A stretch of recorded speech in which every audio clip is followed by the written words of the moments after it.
妈妈，我好饿，爸爸什么时候回来呀？新梅饿了是吧？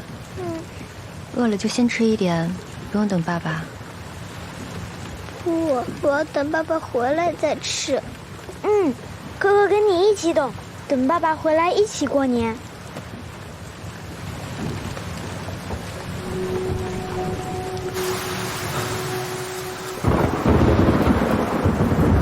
哎，干嘛？找人啊！哎呀，这里面都是死人，哪里到这找人呢？哎，走了走了。我们真的是过来找人的，拜托让我们进去吧。不，何先生，让我们进去吧。能进，乔小姐不能进啊！柯医生，柯先生，他们非要进呢。你们怎么跑这儿来了？柯医生，救救小鱼吧！那边已经开始掩埋了，我们得快。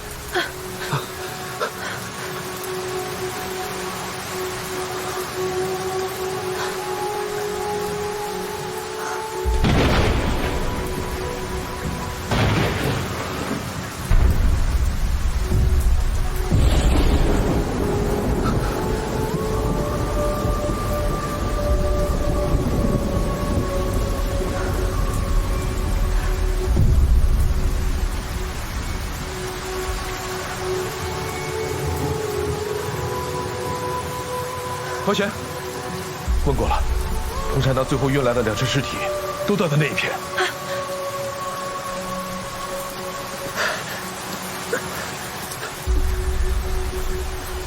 小鱼，小鱼，小鱼，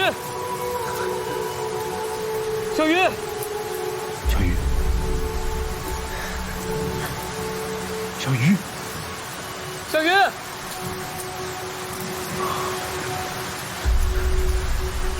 小鱼，小鱼，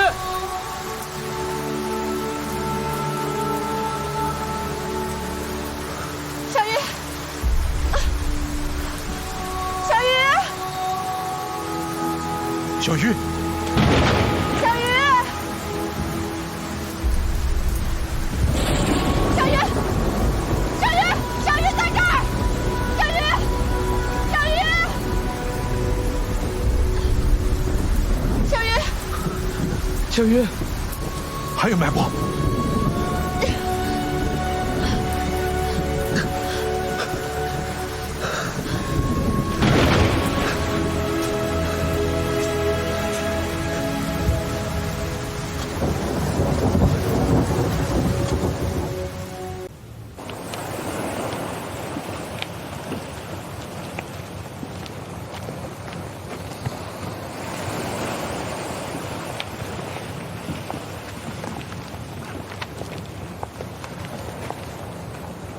你确定是这儿？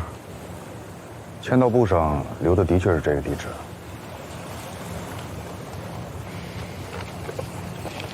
慢点啊！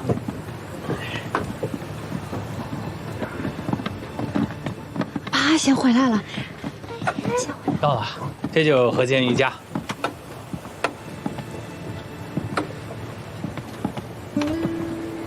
行，你们先聊着哈。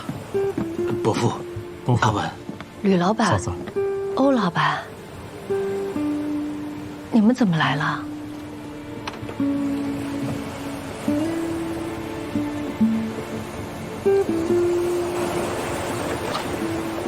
柯医生，我到了。早点休息。老吕，阿贤，何先生，你怎么来了？翔哥，我是马恩杰。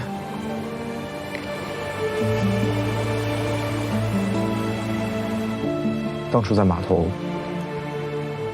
根本不知道遇到的就是翔哥您，我更没想到因为我的事儿，让您和您全家受了这么大的罪。对不住了，翔哥。没关系，这都是我应该做的。只要那批物资安全的送到了，一切都值得。阿贤，怪我们不识好人心。道歉的话，我已经没脸多说了。这是当初我拆借汇龙的款项，如今连本带利，如数奉还。这是我的。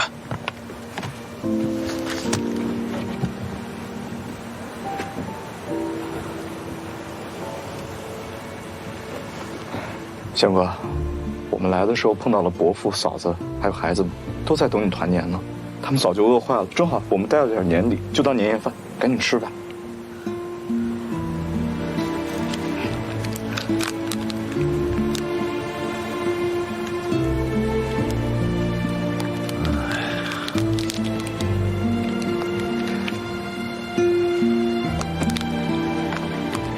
轩哥，我知道这些日子你受了很大的委屈，你心里肯定有说不清有多难受。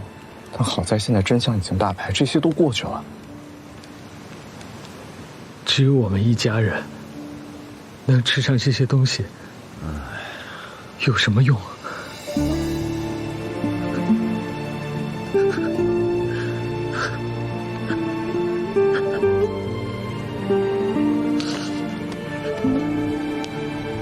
让他哭吧，痛痛快快的哭一场。因为他不是为自己而哭。就在今晚，为了救一个孩子，我们去了一个地方，一个这辈子都不想再去的人间地狱。什么地方？当在坟场，万人客。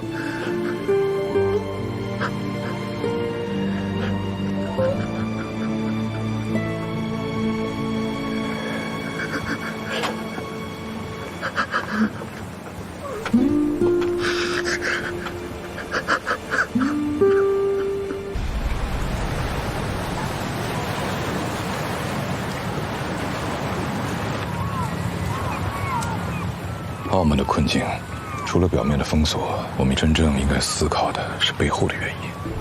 背后的原因，武力占领澳门对日本人来说是举手之劳，可他为什么要费那么大周章，绕那么大圈子，弄一个所谓的合作计划？他真正的目的究竟何在？我知道了，他们是为了物资。香港沦陷前，日本人就在香港开设了不少伪装成英资、华资的贸易公司，目的就是为了抢购我们中国的战略特产，还有大量的英美工业产品。而现在香港沦陷了，内地当然不会再运特产来，英美也跟他们宣了战。这条获取战略物资的路段，日本人就必须找到一条新的贸易渠道。所以，日本人不明着占领澳门，就是要从中国到东南亚的整个地区留下一个国际自由港，由此继续获得中国的战略特产和英美的工业产品。何先生，你是金融方面的专家，那么从战时金融的角度来考虑，我觉得你应该能得出另外的答案。我明白了，您快说来听听。进口战略物资离不开外汇。自从太平洋战争爆发之后，香港这个国际金融中心已经名存实亡。日本想找到一个新的国际金融站，而这个地方只能，也只会是澳门。咱们背后的诀窍想明白了，可怎么才能让澳门挺过这一关？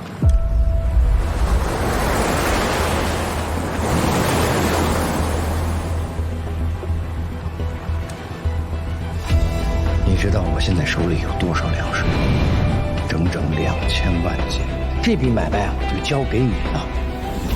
柯医生，马先生，我想好了，我要为了澳门把粮食买回来。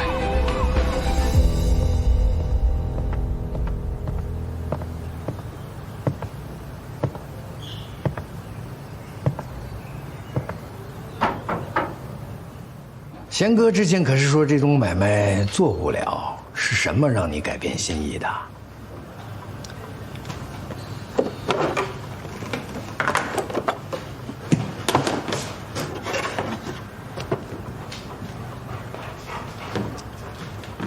星河的你什么意思？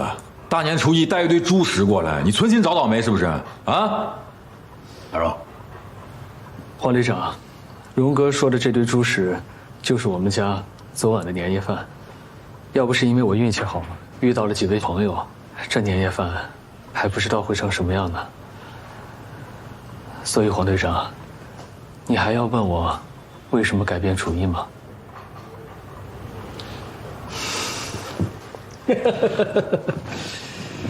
我就说嘛，这世上没有人跟钱过不去啊。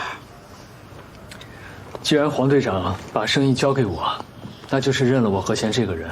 可人情归人情，生意是生意，既然要合作，我还是要麻烦黄队长把你的底给我交代清楚。好，贤哥快人快语，我也就不掖着藏着了。这中山的米收购价、仓储损耗、运费一共是3毛1斤，2000万斤，成本600万。卖家呢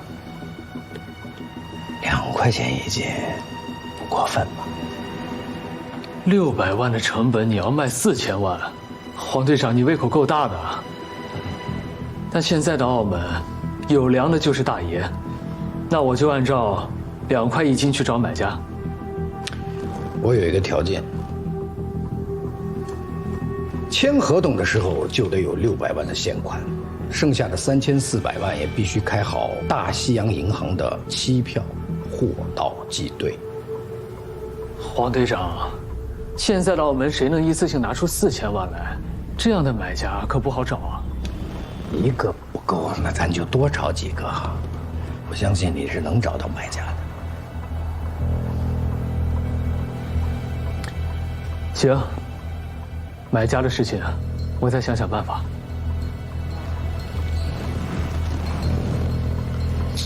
还有一条，这笔买卖必须要等到18号下午6点以后。这是皇军给奥普鬼佬最后的通牒，只有鬼佬签了约，皇军才会解除封锁。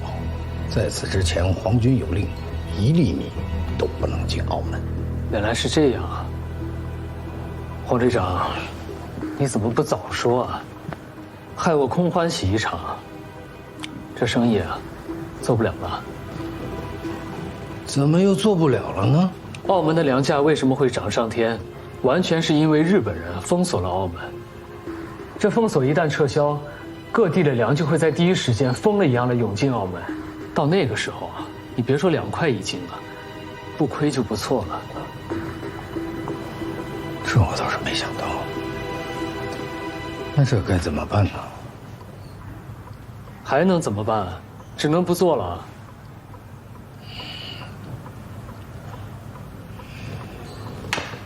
这样，我们在他们签约之前，把中山的米运过来，不就好了吗？你刚刚不是还说，签约之前，日本人不允许粮食进到澳门吗？我是说运过来，没有说进澳门啊。你把粮船就停在码头附近，等日本人一签约，我应该是消息知道最快的人，我就通知你，你进船卸货。这样，我们没有违背皇军的命令。这招高啊！行，那就按照你说的方案办。那我们就这么说定了。说定了。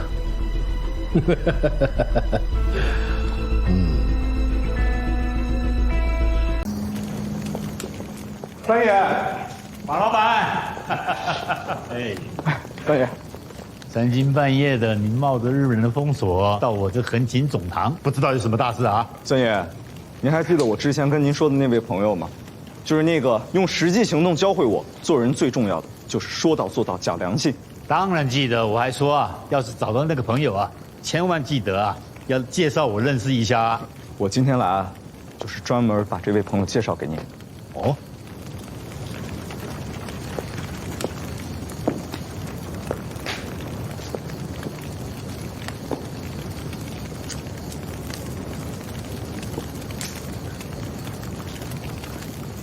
马老板，侯桑，二位的义烈，我黄山河佩服。可是这件事的风险实在太大，但凡有点意外，就是富邦之灾啊！我这个帮主又怎么向列祖列宗还有各位弟兄的家人交代啊？子霞，这是帮中大事，不可以冲动。三叔，我接下来要说的不是帮里的公事，是我的私事。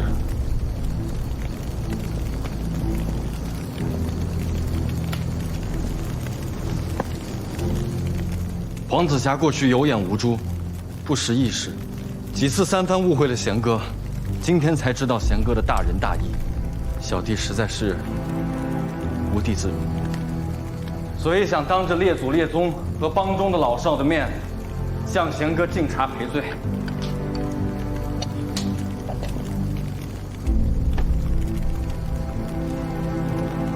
夏少，使不得，快起来吧。侯桑，过去是大豪帮对不住你，紫霞向你赔罪，本来就是理所应当。贤哥，侠少一片赤诚，不必客气。你要是不喝这碗谢罪茶，就侠少那一身功夫，9头牛都拉不回来。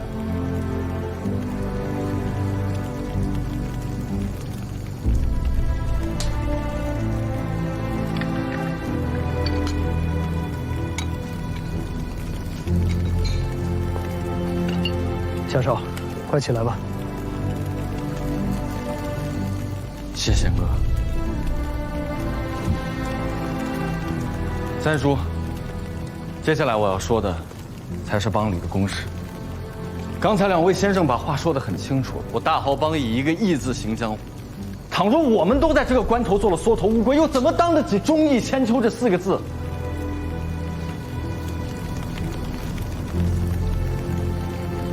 三叔，海丰堂堂主黄子霞愿率全堂弟兄誓死追随贤哥和马老板，赴汤蹈火，在所不辞。还请帮主准许我堂弟兄的自告奋勇。